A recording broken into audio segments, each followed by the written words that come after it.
Welcome to the Encore Audio Archives YouTube channel. I'm Taper Dave, and this is my channel. I've uploaded hundreds of talks here that I've recorded at meetings in West LA, and I've also recorded conventions starting in 2013. I've got a bunch of those up. And Walt and Mary Murray, the original owners of Encore Audio Archives, started the company in the 80s, and Walt recorded Joe and Charlie's and a bunch of stuff down in Vista, California. My sobriety date is June 20th of 1994. I hope you find something you like, so please like and subscribe to my channel and comment down below. If you want to hear something that I don't have or that you don't see, I'll see that I get it. Anyways, take care and have a great day if you want to. Please turn off your cell phones and beepers, and let's welcome our speaker, Clancy I.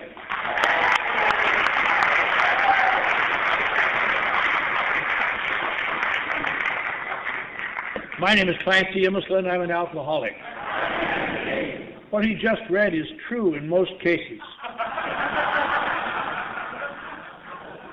I'm not allowed to say that I speak for Bill and Dr. Bob, but I think so.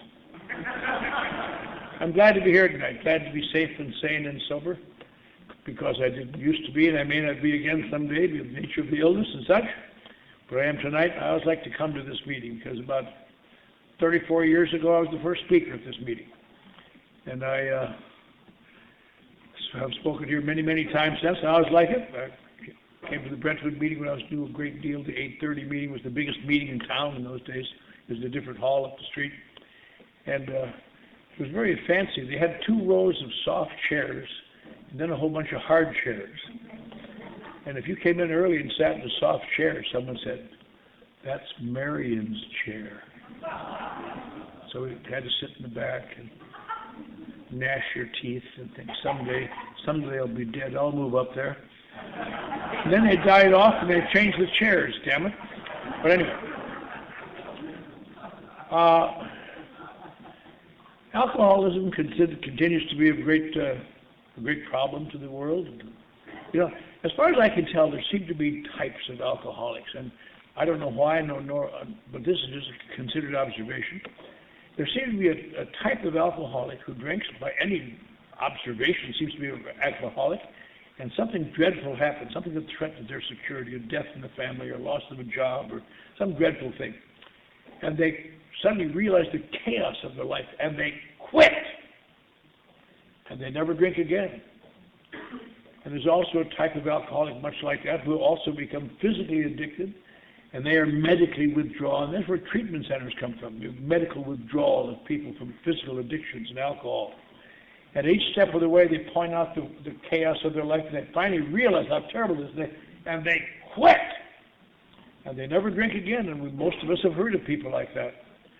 Then there's another type of alcoholic, which by any nature seems to be an alcoholic, and they suddenly, something threatens their security dreadfully, maybe a death in the family, loss of a job, the knowledge of the chaos about them, and they quit.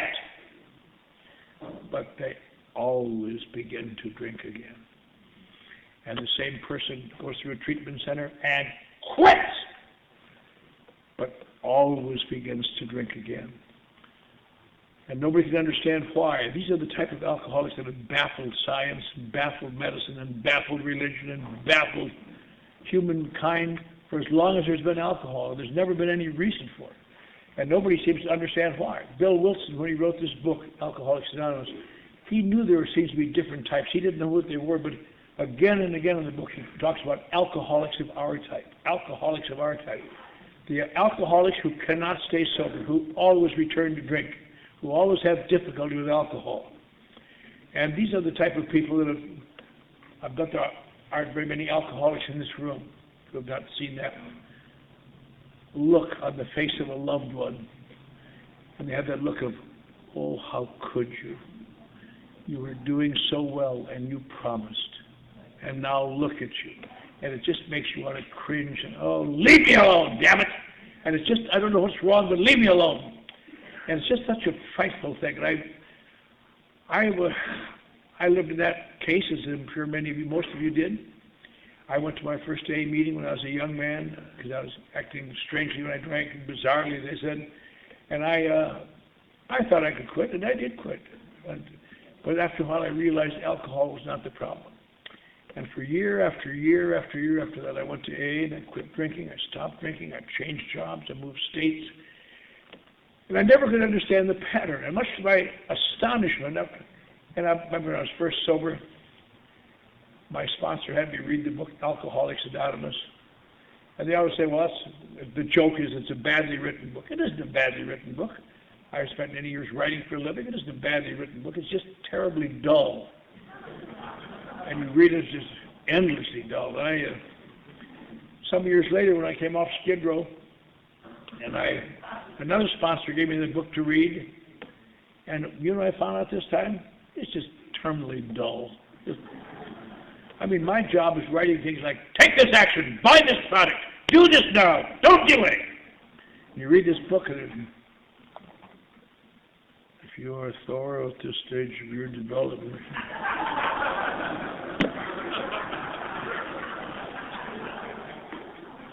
the book never was a call to action to me.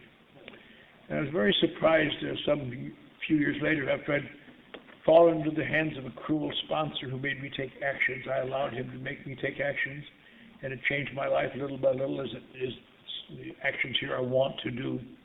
In reading the book again and looking through it one more time, reading it in a book study actually, all of a sudden realized, my God, there's the story of my life in 2 pages. It's there all exactly. And I'll tell you, it's just an observation. There's no correction to it. It just tells you what people like me, and I believe what we all do here. If you're kind of new to that, you may look around and wonder what we have in common here. There's a wide variety of people, sizes and shapes and colors and degrees of age and all sorts of things.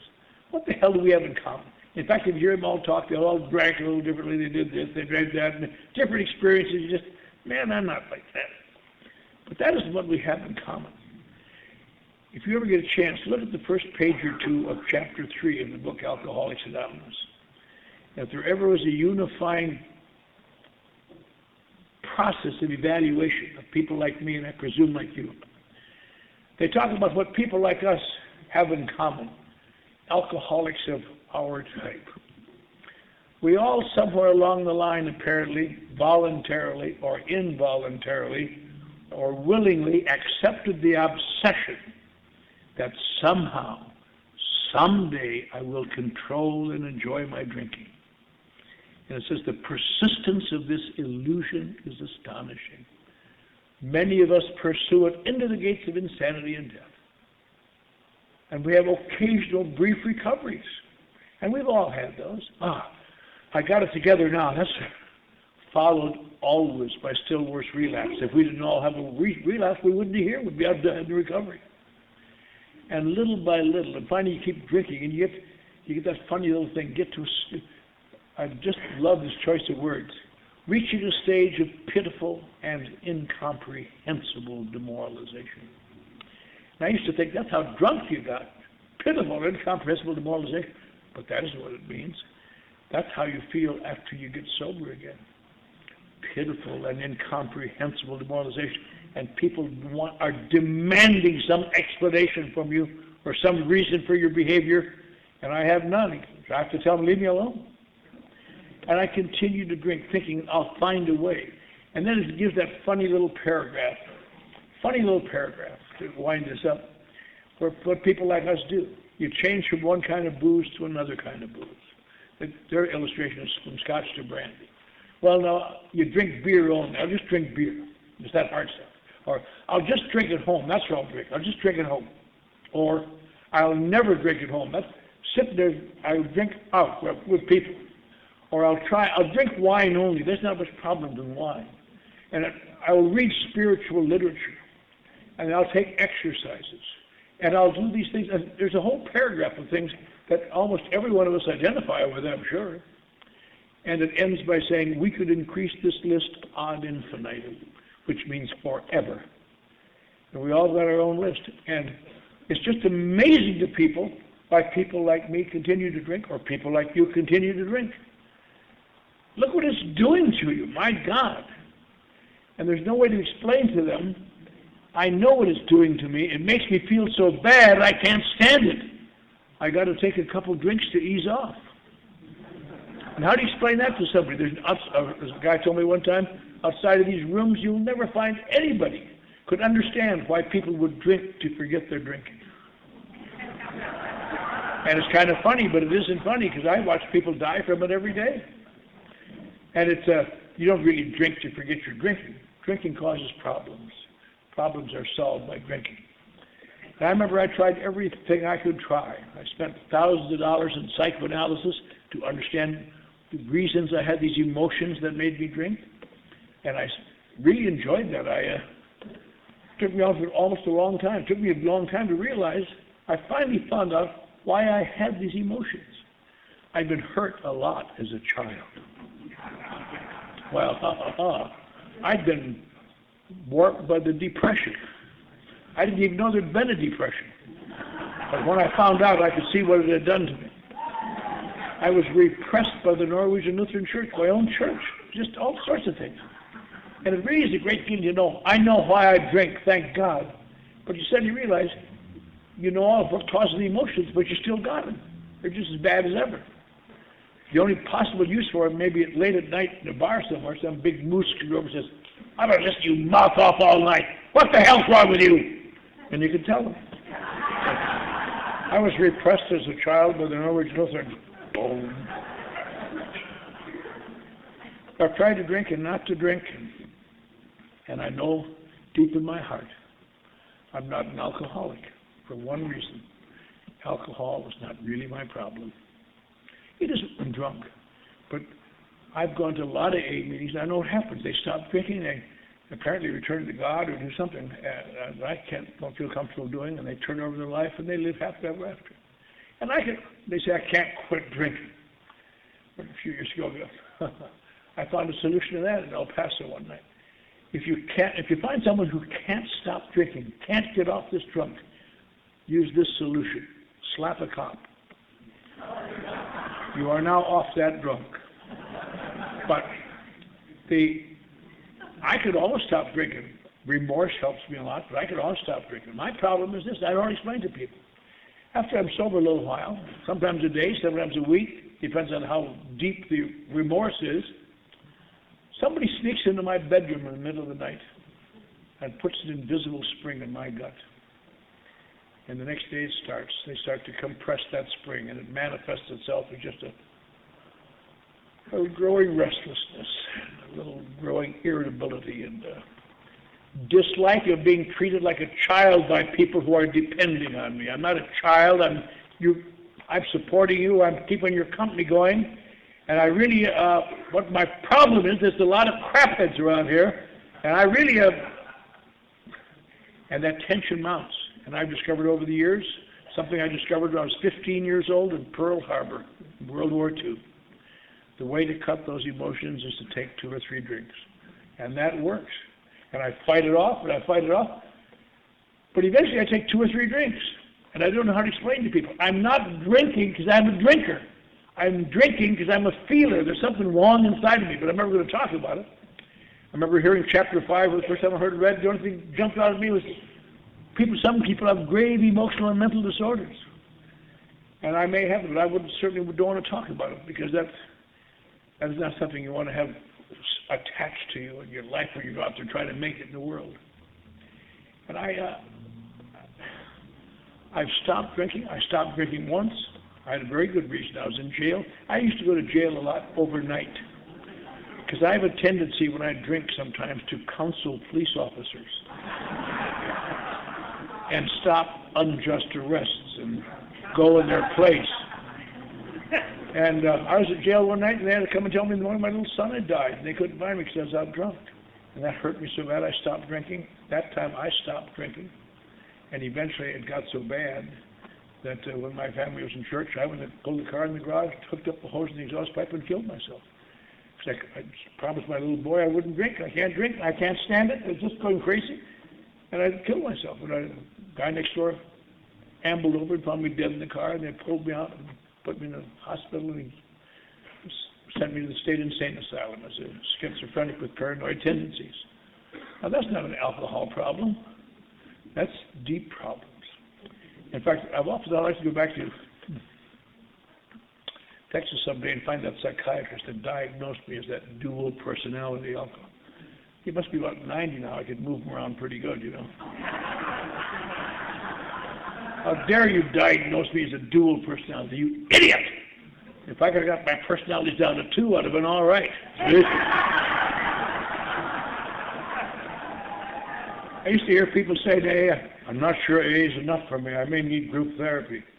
Not me. I just go for a ride alone in my car.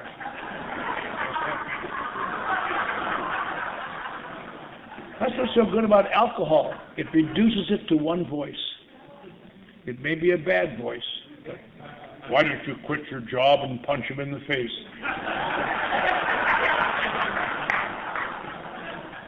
Why don't you run away? Pack up your clothes and run away. And so all my life has been an effort to stop drinking. And one rainy Saturday, 45 years ago, last Friday, I left Skid Row, my teeth kicked out, everything I had gone, no clothes, weighed 123 pounds, about sick, dying on the street, and walked 72 blocks to the corner of Wilshire and Fairfax in the rain where an AA club was.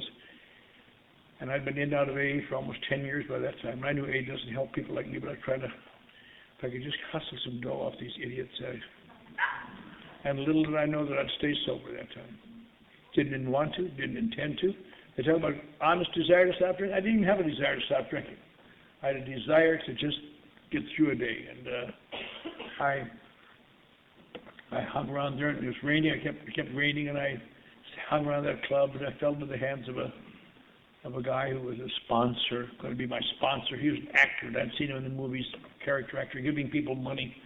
I thought, I'll get some money from this idiot now.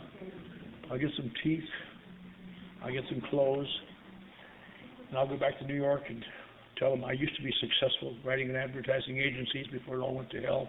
I'll show them my work, and they'll say, well, but you got a drinking problem. I'll say, give me probation, and I'll get a job, and I'll make it on my own, and I'll get some money, and I'll come back to Los Angeles someday, and I'll buy this club, and I'll burn this damn thing down.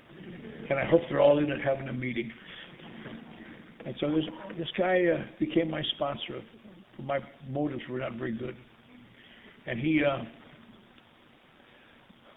few years ago, a woman up in Toronto said, you know, every year you come up there and talk about how much you drank, and you lost everything, and now you've been sober forever, and everything you touched turns to gold. Jesus, it's sickening. Just in a sentence or two, what created the difference? I don't want a long answer, just a sentence or two. And I tried to explain that there's no sentence or two that can do that, but I thought maybe there is a sentence or two that can do that. And the sentence is just this. This was the first time I ever felt so bad. I let these second-rate dumbbells tell me what to do. And the only reason I let them tell me what to do, because if I hadn't let them tell me what to do, they'd have kept me out of the club because I couldn't afford the membership. And I did things, and I thought, why would I let that guy tell me what to do, even so? And I think the answer was this, in looking back, is because he tried to help me. It turned out he didn't like me, and I don't blame him. He was a good guy. He founded the Pacific Palisades meeting. He was a very cornerstone of AA until he got mad at AA and got mad at the Pacific Palisades meeting when he was sober 15 years and went to a psychiatrist who prescribed the pills that enabled him to take the booze to die drunk on the street. But he was a great man in his day, and he tried to help me. And I heard him talk. He'd take me with him a couple of times to talk, or he'd talk to me sometimes, and I got a little bit of feeling. He began talking about the feelings he had and how alcohol was never his problem. And I thought, God, but you say you're an alcoholic, and they accept you. How do you do that? And little by little, he convinced me, against my will, that there was a name for my problem. And I would have bet my life, and did, that I did not fall into the categories here by any means. And there was a name for my problem. And he said, it is not alcohol. If you think your problem is alcohol, you're going to die drunk. If you have an alcohol problem, you don't need AA. Nobody in AA needs if you got alcohol problems. I said, what the hell is that about? He says, there is an answer to the alcohol problem. I said, what is that? He says, stop drinking. I said, but I've done that again and again and it doesn't work. He said, that's why you don't have an alcohol problem. You have something that sounds like alcohol and fools a lot of people, but it isn't alcohol. It's something called alcoholism. I said, oh, Jesus, Bob, don't play word games with me. I look terrible. I'm an intelligent person. Alcoholism, does that fool these people? He said, I'm not fooling you at all, kid. So listen to this, because your life depends on it. And to those who here are new, I've met a couple of new guys before the meeting. If you didn't hear anything else I said, then just listen to these couple of sentences. They changed my life. An alcohol problem is overcome by stopping drinking and cleaning up your act. And we've all done that a lot. However, in this strange, dreadful thing called alcoholism, which unfortunately for you and me looks pretty much exactly the same to the naked eye, this mind-consuming, perception-distorting, bodily eroding, eventually fatal thing called alcoholism, you'll discover that stopping drinking and cleaning up your act has no significant long-term effect on your life other than to gradually make it so painful you can't stand it. And it gets so bad that sometimes you can't stand it. But why would you drink when you know the problem? I asked him that, why does that happen? He said, because there's a small percentage of drinkers, I guess alcoholics of our type, who get an unnatural reaction to alcohol. I said, I know, I heard about it. You stay drunk, and you just do it too crazy. No, that's just podium talk. That's nonsense. That is what makes an alcoholic. What makes it alcoholic? Alcohol has to do something special for you that it doesn't do for most people. And you don't even know it, so you have nothing to compare it against. It must almost instantly alter your perception of reality. It must almost instantly change your relationship to the world around you. Almost instantly it makes you taller and more self-contained and them smaller and more frightening. I said, Jesus, Bob, I know that. He says, I know you know it, but most people don't. He said, that's why you're in this meeting and they're not. And I said, well, okay, if it does this for you, what's wrong with that? He says, because if it does this for you, it puts you into a kind of an artificial environment. You come to depend on it emotionally, and you have to depend on it a lot. In fact, we talk about the obsessive behavior of the drinker, the continual craving once you start to drink. And no one's ever had a good answer for that. My theory is this. You're up there to wave, and you start to find yourself tripping. And you keep drinking to hold that feeling. To finally you're drunk and you're pointless. But the need to drink, I don't want to go back. I don't want to go back to Kansas. I want to stay in Oz where the colors are. And one day you're drunk. And he says, eventually you get the problems and situations, and you're not functioning well in the world. So now you're called upon to quit drinking. And you quit. And then you realize the things you never dealt with because of your drinking are there waiting for you. You're almost back to childish emotions. We call them alcoholic emotions because they sound a little bit more distinguished. But you think, what are alcoholic emotions? I hate you. I'm not going there. Love you. Girls hurt my feelings. I'm not going back to that meeting. I'm going to die. Kind of hard when you hear that from old guys 70 years old. And so eventually you stay sober. But eventually, you wind up with a grown-up body and grown-up brains and grown-up ability and grown-up strength, all at the intermittent beck and call of childish emotions. And you get out of sync, and it gets so bad you can't stand it. You got to get away. There's only one thing that'll do it for me: a few drinks. But this time I'll watch it. But eventually, I must always drink to excess. Eventually, I always have to get sober. And then eventually, I can't stand being sober any longer. I have to drink. That's called alcoholism. And the problem about it is this: almost everyone that has it, 95% in America die from it because they know one thing. But my problem really isn't alcohol. You don't understand. I'm not an alcoholic. It's all these other things you don't understand. And that's the hardest battle in getting better here. In allowing someone to superimpose solutions that you know can't work because your problem isn't what you think it is. And the problem is not alcohol. The problem is living. The curse is that alcohol does too much good for you. Who would ever guess such a thing? Alcohol is too good. But I know that look over my life, I can honestly say, I never had a better friend than alcohol when it was doing what it was supposed to. Friends come and go, love affairs come and go, cities come and go, jobs come and go. But a few drinks can always make me feel like I'm something. And now when they tell me that's my problem, what do I do now? And you think, well, if we ever got on a skid row like you did, we'd quit too, right? Probably, I guess the last figure I heard, 4% of alcoholic deaths in America are on skid row. That leaves 96% out in Brentwood and around the rest of the country. I've been on 12-step calls in the Hollywood Hills, where the butler took me into the maid, who took me into the big bedroom, about half as big as this room, all done in white with the Academy Awards and Directors Guild of America Awards, and in the corner an enormous bed with a little guy crying, and they're taking his teeth out so he won't choke. And I'm so alone. Nobody likes me. Same feeling I had standing on the street in Skid Row. What's the difference? And that's the great fact for us. My head will always tell me why I am different. But somehow here, if I can come to understand there is some basic unifying factor at a level down beneath my eyes, I must seek whatever tiny likenesses I can, similarities, and grab onto, and maybe allow someone who I can trust to change, to superimpose advice. There's the curse, I was thinking about this a few years ago. A guy I sponsored who put the flag on the moon, he came to me and he said, the Russian government is going to have a symposium of all the Russian and American astronauts. And they're having it at the French, or the Russian legation in Lyon, France. And I'm invited to come on the SST and join them. And I said, gee, that's great. He said, and we're all supposed to bring one guest, but who am I going to bring? My wife, who's died or divorced, the children in Hawaii? Who could I possibly bring?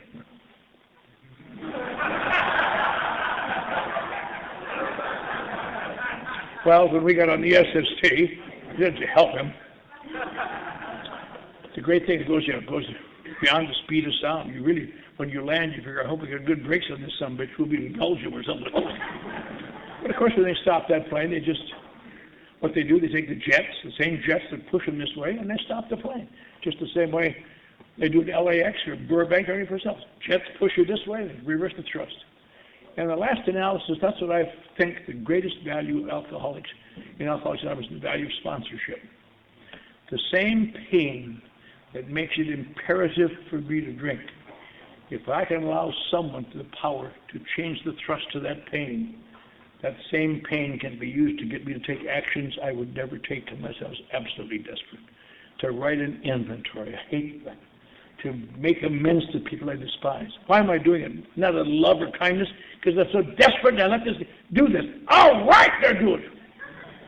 And then I feel better later when I go to meetings and say, why don't you do what we've done? Little by little, because we all fight this inside.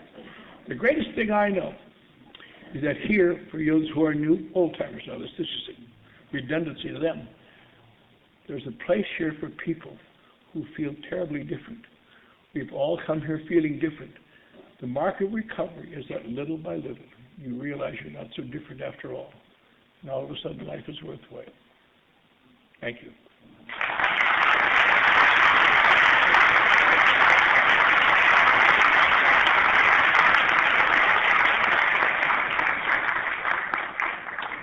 Any questions on anything? Yes, ma'am.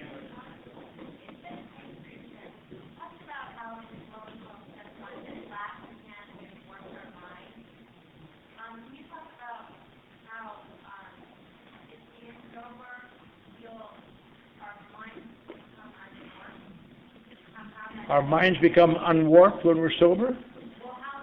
When does that happen? No, I mean, sobriety is the most painful aspect of alcoholism. I just enjoy it. Buddhists have a description of the human mind that I just love. The human mind is like two drunken monkeys. The whole point of AA, I believe, is this, my dear. It is not to make you sober, it's to help you stay sober. But it's to little by little take actions that bring about I really think this, a maturing process, an emotional maturing process for most of us. You know, most of us here haven't had happy childhoods, but they sure as hell been long ones. They just go on.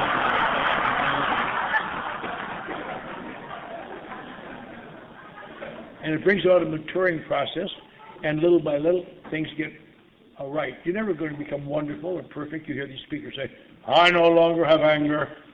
Go up and lay a cup of coffee on the front of them, see what happens. Because you never rise above human being here, but that's what the program's about. It seems to me, as best I can tell, the purpose of AA in its last analysis is not to make you wonderful or dry. It is to little by little do what alcohol does rapidly, only does it slowly. To little by little change my perception of reality. To change my relationship to the world around me. And it isn't like this, boom. Because you know, in a talk, in a meeting, it has to go fast. You go, I drank, I went to hell, it was just terrible. I got an AA, it's just been wonderful. But that isn't the way it really plays out. You go down like this, oh man, well I think that's better now. Oh Jesus. And when you come back, you say, I found a new life and a new program, it's so wonderful. Oh Jesus Christ. That's why we help one another. But the goal is to live with some degree of peace inside your head as often as you can. Sometimes peace inside your head is like reading Shakespeare by lightning flash. You just... I had some peace there for a moment. What happened?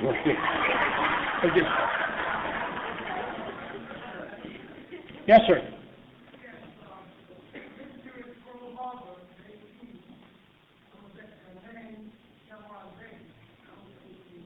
I said I was 15. See, I beat you there, too. Okay.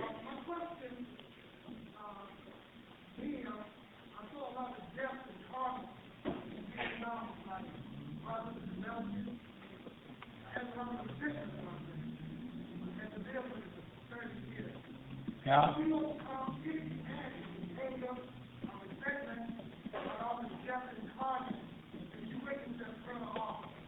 Well, let me say this.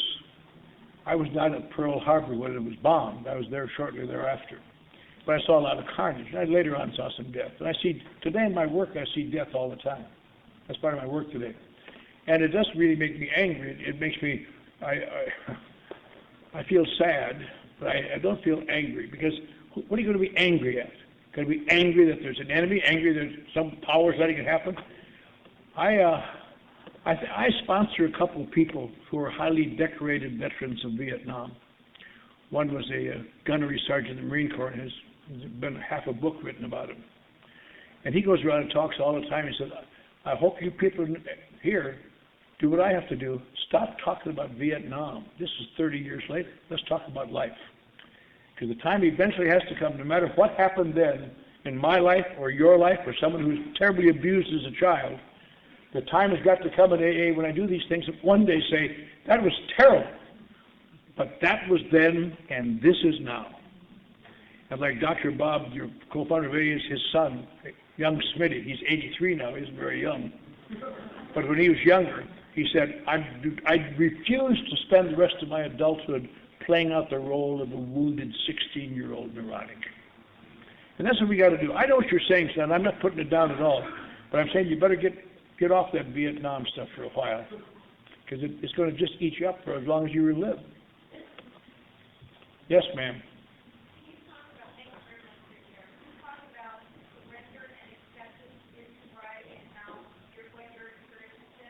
Surrender and acceptance in sobriety.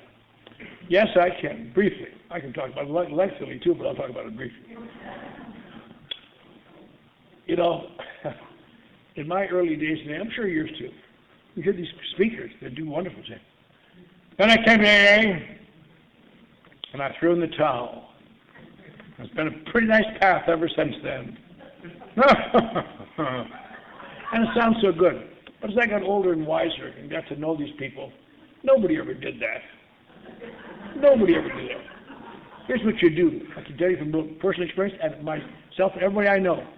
You come here, and you throw in the towel, and as soon as the heat's off, You snatch that baby back. And then you spend the rest of your natural life tearing off small strips and see if that'll help. How much more do you want, for Christ's sake?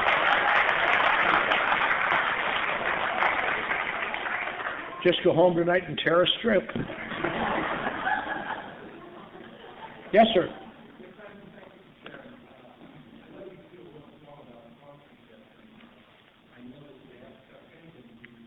Yes, I did. I know that. I didn't ask his sponsor to be my sponsor. I'll tell you why that is. I know what you're saying, though. Chuck Chamberlain never had a sponsor and asked to be my sponsor.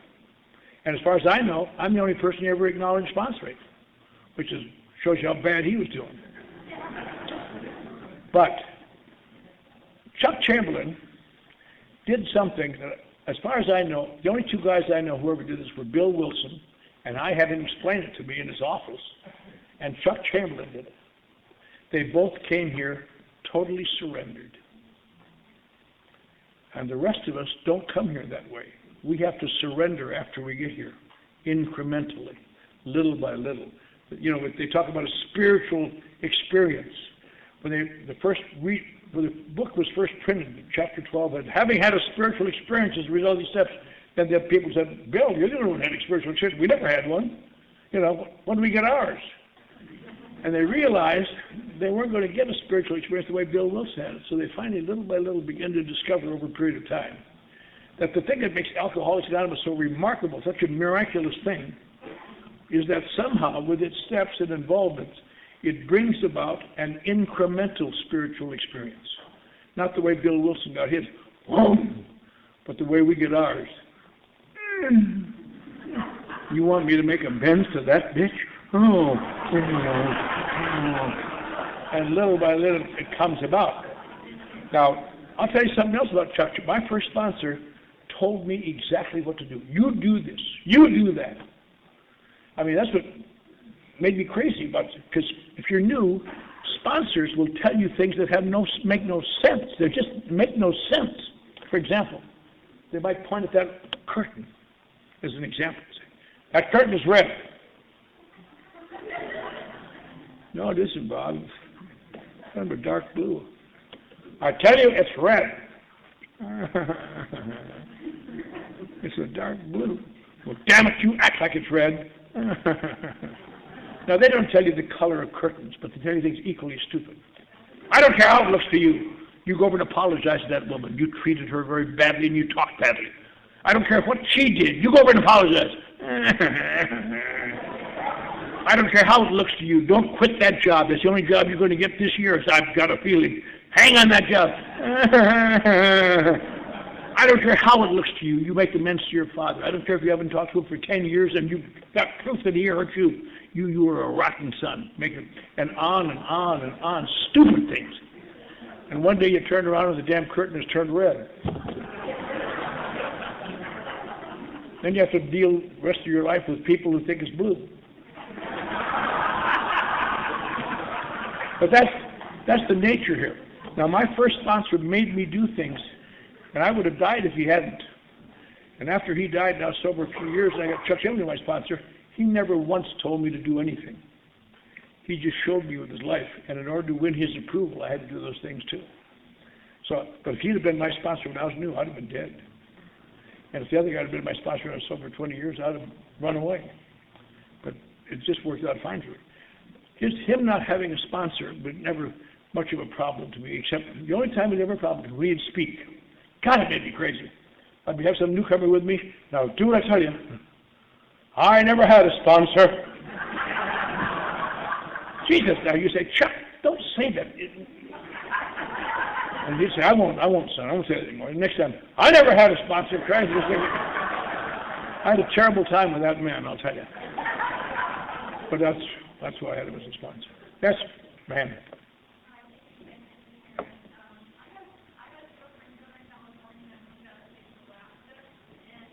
That's all we need to know about you. I'm sorry.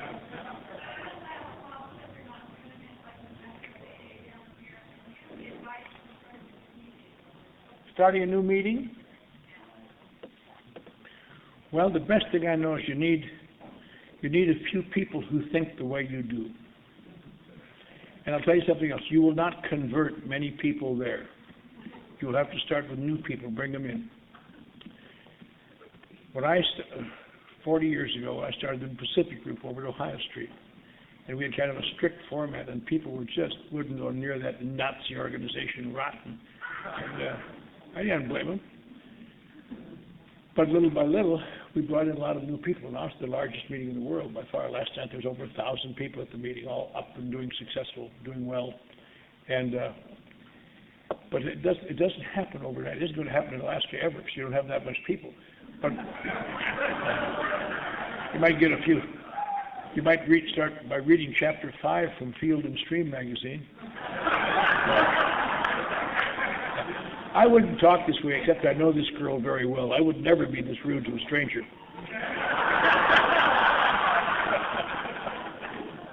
But I think what you got to do seriously is find someone who thinks the way you do and have a good, solid AA format.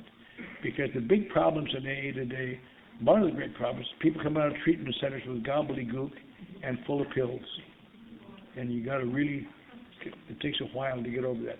But if you just get a few people, same thing happened in Minneapolis. There's something called the Central Pacific Group. When they went there, and God, they wouldn't even put their announcements in the AA paper because they're a bunch of Nazis. And now it's the most successful group in Minnesota. Same thing in Charlotte, North Carolina, all over.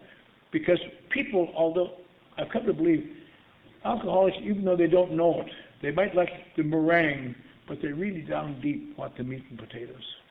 Because that's where change is. You give them the meat and potatoes, they'll come. Yes, ma'am.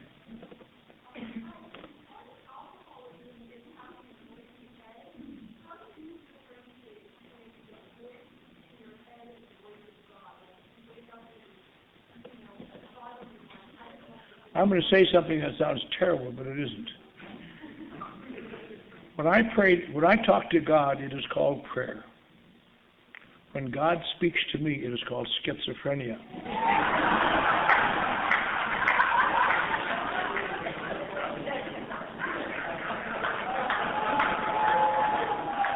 In my life, God has always spoken to me through people, because when I was kind of new in AA, I trusted God to tell me what to do, and God would tell me things like quit that job and run away. And there's nothing wrong with the sender, but the receiver sometimes misses words like, don't do this.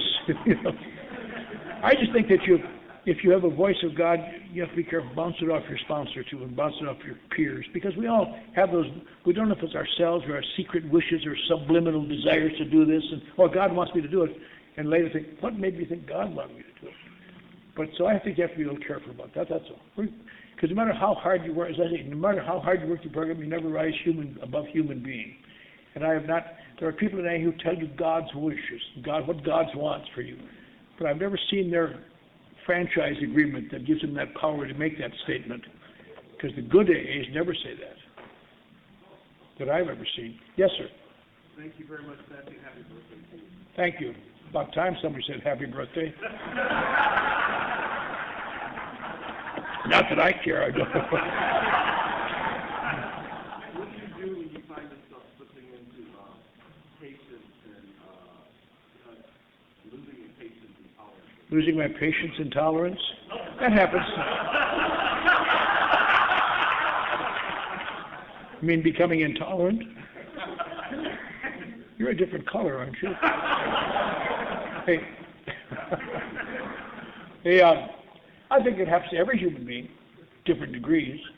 But that's why they say, what I do, I try to make sure I'm taking care of myself. I'm eating and sleeping and doing things. That's why they say don't get too hungry, angry, lonely, or tired. Not because they're bad things, but they change your perception. When you are hungry, you may come to realize people get stupid around you. They just get stupid and slow. What are you doing now, for Christ's sake? When you're angry, God wants you to kill them. For their own good. When you're lonely, you have a secret knowledge they're all somewhere having fun. Right. I guess they didn't want me to be along, did they? when you're tired, they literally attack. I drive that Santa Monica freeway every morning downtown, a Skid Row where I work. I used to work in the place that threw me out in 1958. And I've been sober a long time. No one can tell how I feel when I work at it. And I may be tired of me talking to a Crescent City Nutville meeting for 6 people, take half the night to get back, and get in the morning dead tired. They're not going to know. But they know it on the freeway. I can just see some little old lady up in La Cienega saying, "See the boy in the blue Buick Riviera? He's exhausted. I'm going to cut that son of a bitch off."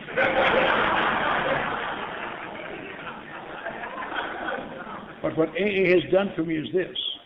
I no longer have to chase people past my exit. If I haven't caught him by 4th Street, I say, "Good flying, Red Baron, we'll meet again." And if you do catch him, you can't do anything anymore. You just go next to him and give him a ring. A few years ago, I've said this so many times, but during chapel, came off the Santa Monica freeway to the Harbor Freeway, and a little girl came across 3 lanes and almost put me in the overhang. I mean, I missed death that much. And I thought, well, I pursued her past my exit because I thought she needed a quadruple ray. We got under the Pasadena freeway, and I got next to her, and I looked at her. She's a little girl, about 17 years old, long blonde hair. And I got, in fact, I have a granddaughter, Katie Doherty. It looks like that. And what kind of a Grinch have I become, for Christ's sake? I smiled at her, and she went.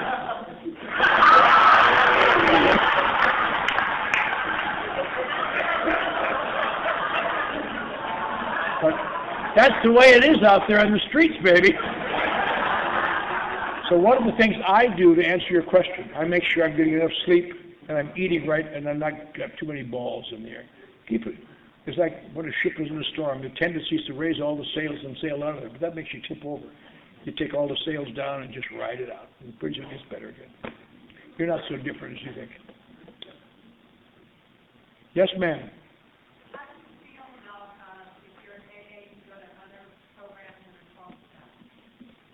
People go to other meetings? I mean, other programs? Well, if they have that problem, it's fine with me. People in Alcoholics Anonymous who also had narcotic problems, guys I knew, formed Narcotics Anonymous. They got permission from New York to use the steps. Guy in AA who was a bad gambler got permission from AA. He was the first one to use the 12 steps and founded Gamblers Anonymous. People in AA got permission. Because the whole point of AA is the same thing that saved my life here. Identification. Without that, it's just information. I've been getting information all my life, and it means nothing. But because that lock on my armor unlocks from the inside. No one can talk that. But if I can believe maybe this person knows how I feel, I may open it. And that's what identification is. That's what got Dr. Bob to listen to Bill Wilson. He said, that's the first guy I never understand how I felt. And the third guy was Bill D. up in Akron Hospital. Those two fellers, the two fellers, only two I ever knew that know how I felt. And that's how it is in narcotics. If I have a man come to me with a deep narcotic problem and an alcoholic problem, he must have an alcoholic problem to be in AA. But if he has a narcotic problem, I suggest you go to NA 1 or 2 nights a week. And OA, if they have an eating problem, go to CA. When you get beyond that, you get kind of, I want to go to Sex with Chickens Anonymous. I just want to hear him talk about it. Yeah. I would say the major items are safe. Incidentally, funny thing, guy that formed Gamblers Anonymous, Jim Willis, good friend of mine, used to be a member of this group. By 1965, he is revered all over today. If you go to GME, Jim W., he is the man. But by 1965, he was so busy with GA, he didn't go to A anymore. So everybody's surprised he got drunk and died. But he never gambled. That was the name of that song. No. Yes, ma'am. Yes. Antabuse has no effect on you, it's just that it makes you sick when you drink. Antabuse was the great answer to alcohol. They gave me Antabuse in the 1950s as the miracle cure. What happens is, so often when you have troubles, you forget to take it. Darn it.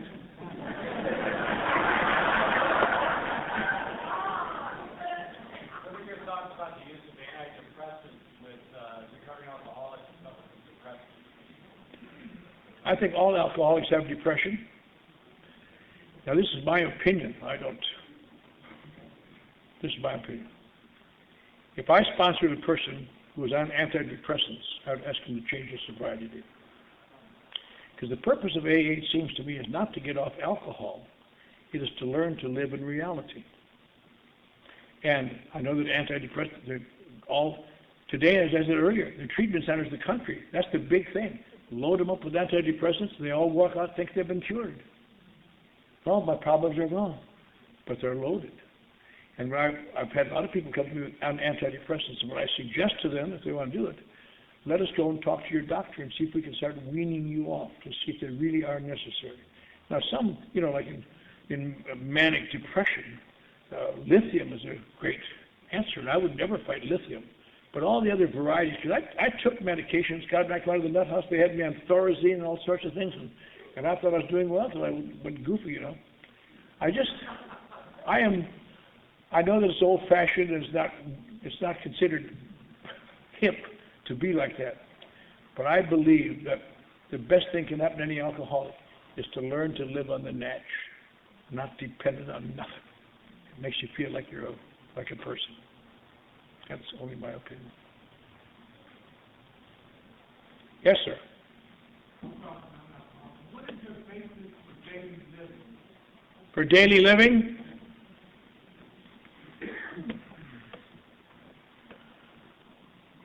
Well, there are big philosophical things we could talk about, but some of the great helps in my daily living that I learned when I was about 2 or 3 years sober. I was working in a medical corporation, and I couldn't hold the job very well because my emotions were such. My sponsor used to grind me every day.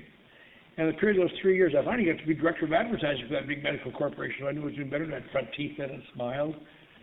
But the thing that I was looking at, what changed my life? Now you think, well, a belief. Yes, I believed in power, came to believe in power greater than myself. It was my sponsor. And I did things to please him and got me to believe in AA. And I did things in AA. Finally, one day I prayed, and God didn't kill me after all, and so on. But I'll tell you some of the basic things that have helped me the most. These are nut and bolt things. Maybe some people learn these when they're teens or when they're 10 years old. I learned them when I was almost 40. Do what you said you would do. Be where you said you would be, when you said you would be there. Don't take out your hostility on people who can't answer back. Children, waiters and waitresses, employees, where you make something like a big deal. On days you know you're having a bad day, watch that mouth, because you can cut people to ribbons and ruin relationships and never know what the hell happened, just because. And I think one of the great things I've also learned along the way that saved me the most in my AA part of my life, many years ago, AA was in great flux. It was coming apart in the mid-1950s because there was all kinds of problems. And in an effort to save AA, Bill Wilson wrote the traditions.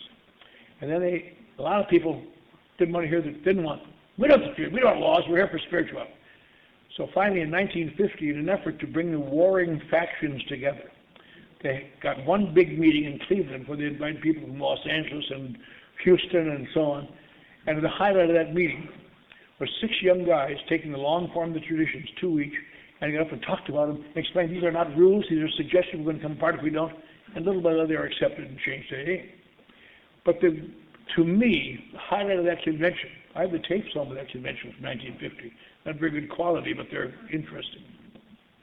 Dr. Bob, the co-founder, was dying of cancer. And they said, you probably don't want to talk to this convention. I go, oh, yes, I do. He said, I'm 15 years sober. I'm the second oldest person in the world sobriety. So that day, his son on one side and my friend on the other, tall, gaunt guy, stood at the podium, tried to hold himself up, skinny, dying.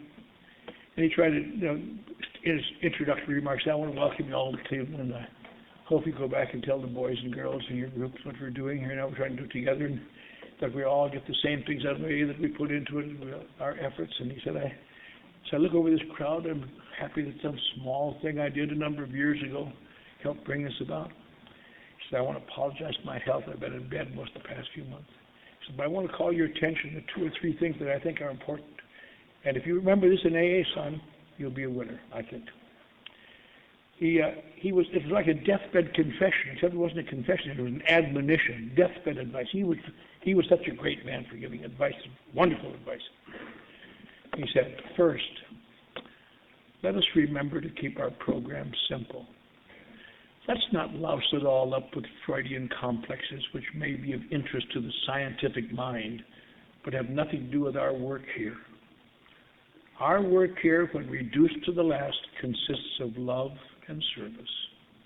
And we all know what love is, and we all know what service is. And secondly, he said, let us guard that erring member, the tongue, and try to use it with kindness and understanding. And there isn't a person in this room or any person like this, in a room like this in the world who doesn't know exactly what it means. When things are going our way and people are treating us nice, we can all be affable and friendly, but let somebody hurt our feelings or threaten our security, we just... And finally he said, none of us would be here if someone hadn't taken the time to take us to a few meetings, to give us a pat on the back when we needed it, to explain things to us. He said, let us never reach that stage of smug complacency where we don't have time to help our fellow alcoholics.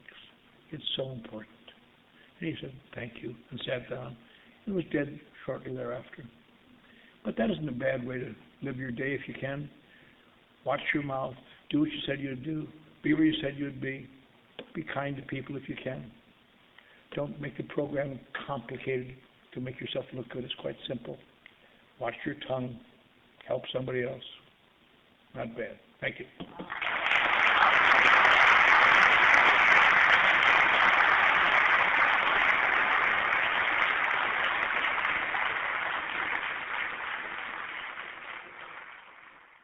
Sorry to interrupt your viewing. Taper Dave here. Just wanted to take a second to ask you to like and subscribe to my channel. Let me know if you like what you're listening. I've got some very good talks here, and this one's a great one. Just curious, do you think this is better than Zoom? Tell me what you think. Okay, this is how I prepare my drone for launching. I like to do it inside the cab of my truck so I'm not standing outside in the weather. To install the joysticks for control, up and down, right and left, powered on. I have an Android phone that I use to connect it to the drone with. And it's actually controlled through the iPhone, through an app. Oops, wrong way.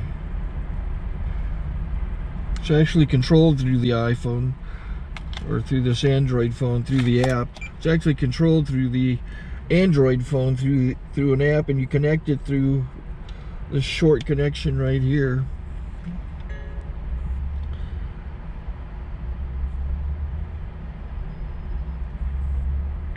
Remote control connected. Remote control is connected. So I pull out the drone. I have to extend the legs. Long legs extended first, then the short legs. Remove the gimbal protector. Set that aside, then power it on one short burst, then one long burst. I lay it down. So I have to go to calibrate. So the drone's not connected yet. It shows you here as this drone gets disconnected, even though the remote's powered on. So the drone has to establish it's connected. So I go into the app to calibration mode. First I'll calibrate the remote controller. Start calibration. Out, in, out, in, up, down, and then this little wheel is to control the gimbal. So it's calibrated. Go to gimbal calibration, start calibration, and then it calibrates the gimbal. I don't know if that shows up. The gimbal's moving all over the place. Changes, you can see it on the video. And I'm calibrated to take off. It's acquired 7 satellites at the moment. There are 26 satellites up in the sky, which it has to acquire before you can take off. So it's connected. It's got enough satellites. This is white. I can go to press this little arrow button, swipe right to take off, and it would start the motors if I slid this to the right. But I'll wait till I get outside. Don't want to do it inside.